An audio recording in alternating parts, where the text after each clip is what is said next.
الحمد لله وكفى وسلام على عباده الذين اصطفى أما بعد أعوذ بالله من الشيطان الرجيم بسم الله الرحمن الرحيم يا أيها الذين آمنوا كتب عليكم الصيام كما كتب على الذين من قبلكم لعلكم تتقون صدق الله العلي العظيم وقال رسول الله صلى الله عليه وسلم إذا دخل شهر رمضان فتحت أبواب السماء وفي رواية وفتحت الجنة وغلقت أبواب النار أو قال كما عليه الصلاة والسلام. میرے قابل سے احترام بزرگوں، بھائیوں اور دوستوں، اللہ رب العزت کا بے انتہا احسان و کرم ہے کہ رب تعالیٰ نے مجھے اور آپ کو ایک عظیم مہینے کے اندر داخل کر رہا ہے. رب تعالیٰ کا بڑا احسان و کرم ہے کہ ہمیں یہ مہینہ میسر ہو رہا ہے. ہم اپنی زندگی کا جائزہ لیں کہ ہم نے اس سال کے اندر رب تعالیٰ کے کتنے احکامات کو بجا لایا ہے، رب تعالیٰ کے کتنے احکامات کی روگردانی کی،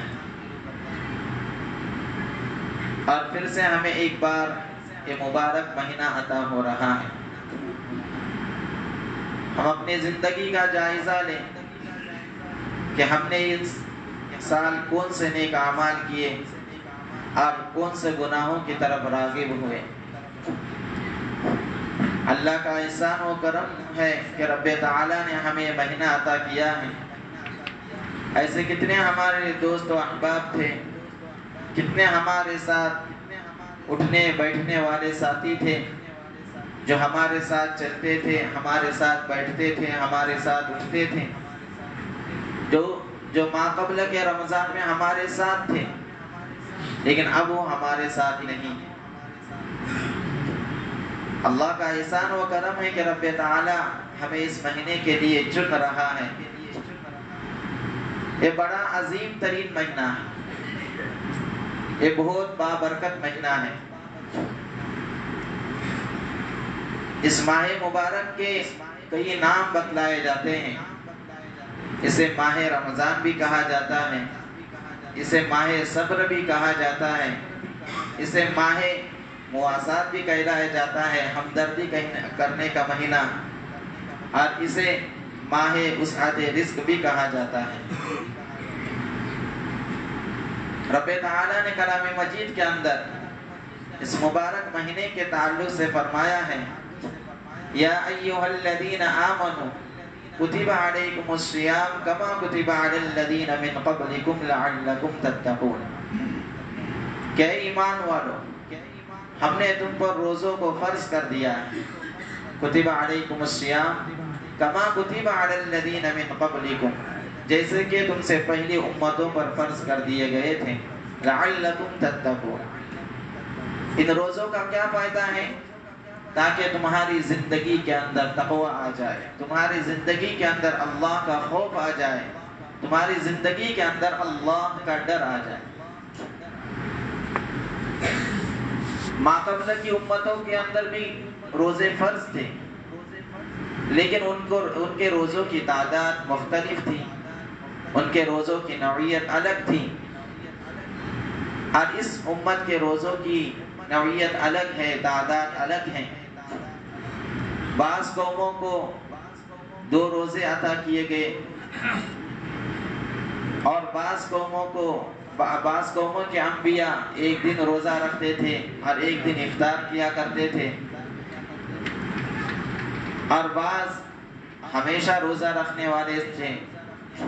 تو مختلف روزوں کی نوعیت تھی. لیکن اس امت کو جو یہ ماہ رمضان عطا کیا گیا ہے، اس کی بڑی فضیلت ہے. یہ فضیلت والا مہینہ اس سے پہلے والی امتوں کو نہیں عطا کیا گیا. اس امت کی خصوصیت ہے کہ رب تعالیٰ نے اس امت کو ایک مبارک مہینہ عطا کیا.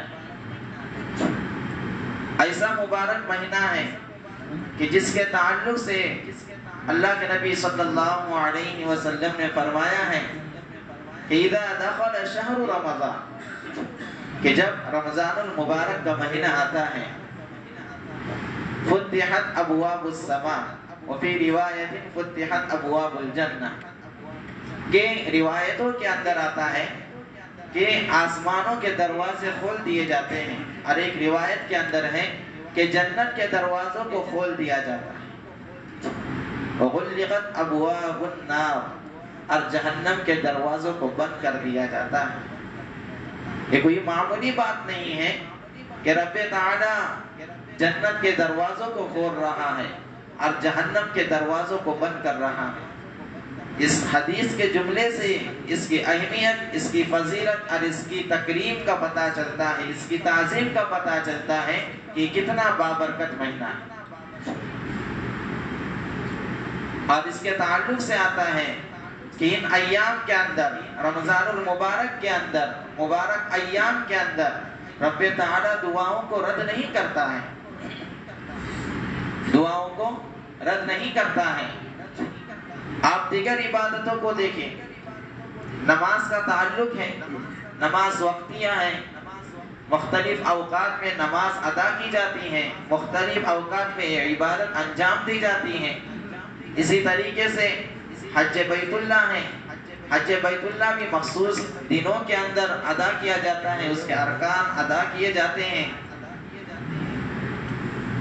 لیکن رمضان ایک ایسا مبارک مہینہ ہے کہ اس کے 24 گھنٹے برکتوں کے اندر داخل ہوتے ہیں.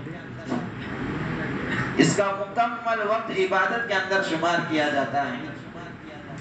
آدمی روزہ رکھ رہا ہے، سحری کر رہا ہے، تو اس کا سحری کرنا بھی بابرکت بتلایا گیا، اس کے سحری کرنے کے اندر بھی ثواب کو بتلایا گیا.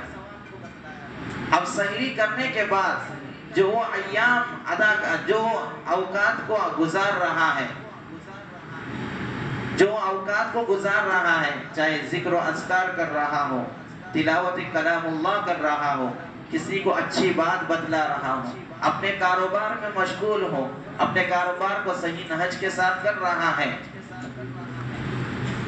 اس کے باوجود بھی رب تعالیٰ اس کو ثواب سے خالی نہیں رکھتے، پھر بھی اس کو ثواب عطا کرتے رہتے. اس کا بولنا بھی عبادت بن جاتا ہے، اس کا سننا بھی عبادت بن جاتا ہے، اس کا چلنا بھی عبادت بن جاتا ہے. اتنا عظیم ترین مہینہ ہے، اتنا بابرکت ترین مہینہ ہے. ابھی آدمی سو رہا ہے، اس لیے سو رہا ہے تاکہ اسے چین و سکون ملے، راحت و آرام ملے، لیکن اس کا راحت و آرام کا ملنا بھی رب تعالیٰ اس کو ثواب سے خالی نہیں رکھتا. اتنا عظیم ترین مہینہ ہے، اتنا بابرکت ترین مہینہ ہے. اب وہ افطاری کے لیے بیٹھ رہا ہے، اب افطاری کے لیے بیٹھ رہا ہے تو رب تعالیٰ اس کو بھی ثواب سے خالی نہیں رکھتا.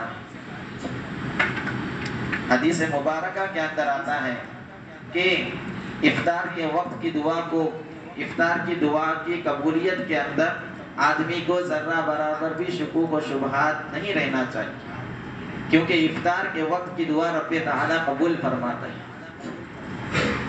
رب تعالیٰ ہمیں معاف فرما دے کہ ہم یہ اوقات فضول کاموں کے اندر گزار دیتے ہیں، لہو و لعب کے اندر، کھیل کود کے اندر اور دیگر چیزوں کے اندر، ایک دوسروں کی غیبت، ایک دوسروں کی برائی کے اندر یہ وقت ہم گزار دیتے ہیں. اور بعض تو افطاری کے سامان خریدنے میں وقت کو گزار دیتے ہیں. کوئی بات نہیں، خریدیں، لیکن تھوڑا سا وقت، 10 منٹ رب تعالیٰ کے سامنے اپنے ہاتھوں کو اٹھا کر اپنی ضروریات کو مانگیں. آج ہم جانتے ہیں کہ ہماری زندگیوں کے اندر پریشانیاں ہیں، ہم پریشانیوں کا سامنا کر رہے ہیں.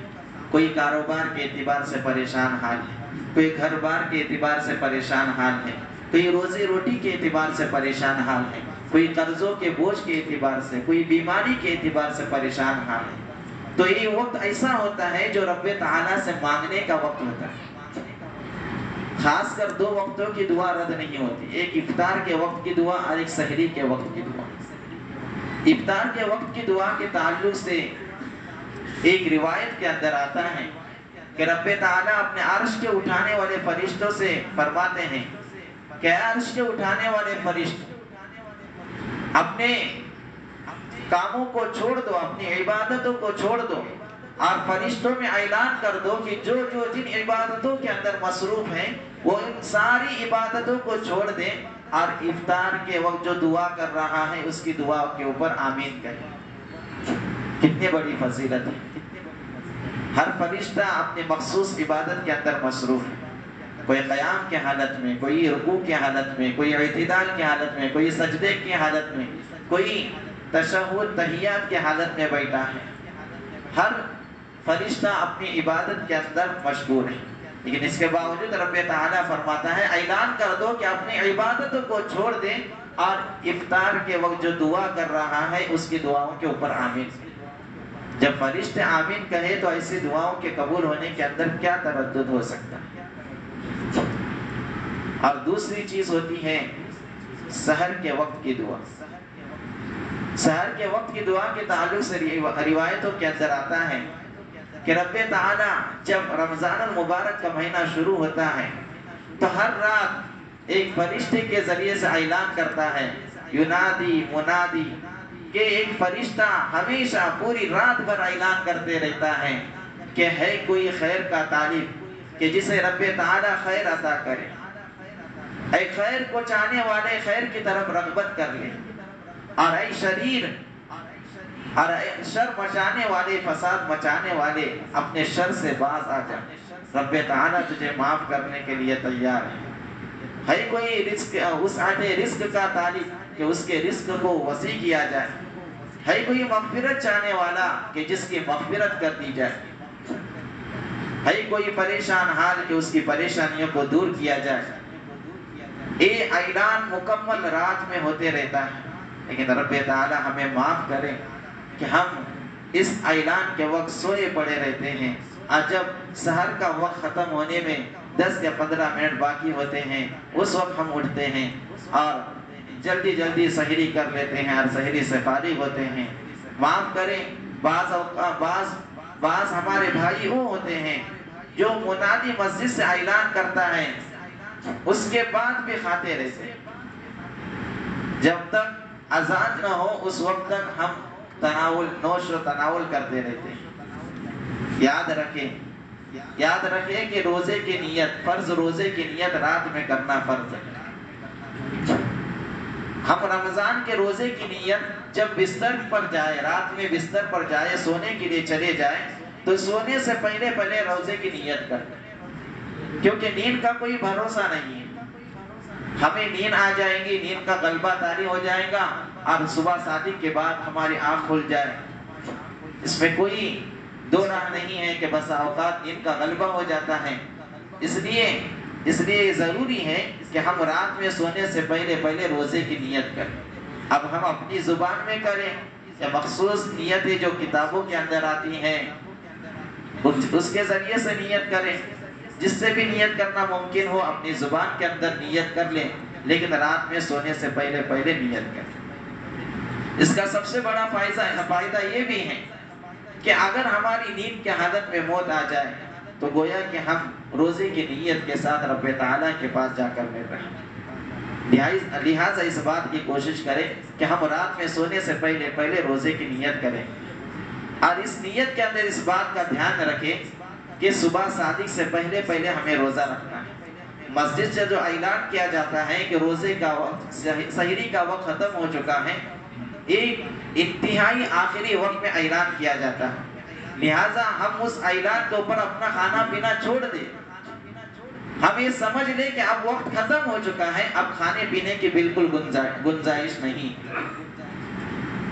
ہمارے بعض بھائی اذان تک کھاتے رہتے ہیں، پیتے رہتے ہیں، تو سن لیجئے کہ اذان تک کھاتے پیتے رہنے سے ہمارا روزہ نہیں ہوتا، کیونکہ ہمارے علاقے کے اندر صبح صادق کے 3 منٹ کے بعد اذان دی جاتی ہے، اور ہمارے سحری کا وقت جو ختم سحری کا جو اعلان کیا جاتا ہے وہ بالکل قریب میں اعلان کیا جاتا ہے۔